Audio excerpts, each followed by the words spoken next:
Hello students, welcome to online classes of Semstar Global School. I am Fizza Akhtar and today we are going to start a very beautiful poem, The Road Not Taken, written by Robert Frost. But before starting the poem, let us study about the poet Robert Frost.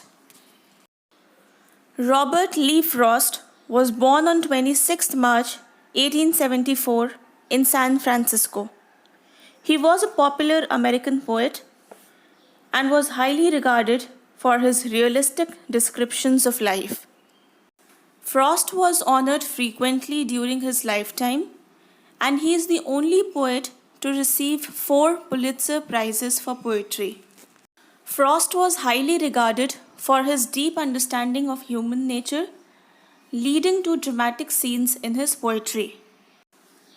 Some of his famous works include Home Burial, The Road Not Taken, Mending Wall, and Nothing Gold Can Stay. So I am starting with the summary of the poem. In this part, I'll give you the whole summary, and in the next part, we'll do line by line explanation of this poetry. The Road Not Taken is a poem that allows the reader to think about choices to be made in life, whether to go with the mainstream or not. The speaker talks about reaching a place in the forest where 2 roads they diverged into different directions, and then he needs to decide which one to take.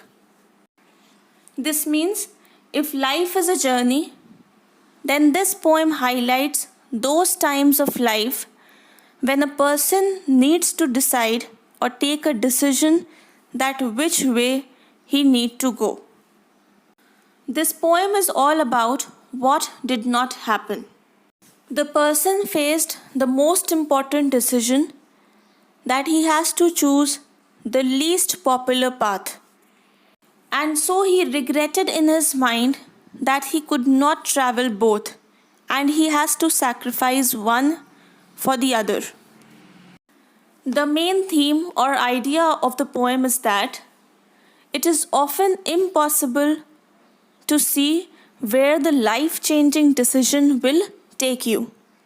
Therefore, one should take the decision carefully and also with confidence. In this poem, Frost did not show that the decision what he made and the path that he chose, that was right for him or not. But because he has chosen the road, so he is going and he is traveling on it, and the end result could be better or worse, but that would be the part of his decision. Means it would be the outcome or the result of his decision. Because nobody knows what the future holds down the road. And that is why the speaker implies that when he'll grow old, he might look back at this turning point of his life. Because taking that road completely altered or changed his life. So that was the summary of the poem. And we'll go line by line explanation in the next part of the video. Till then, you have to keep revising, keep studying, take care everybody, and thank you.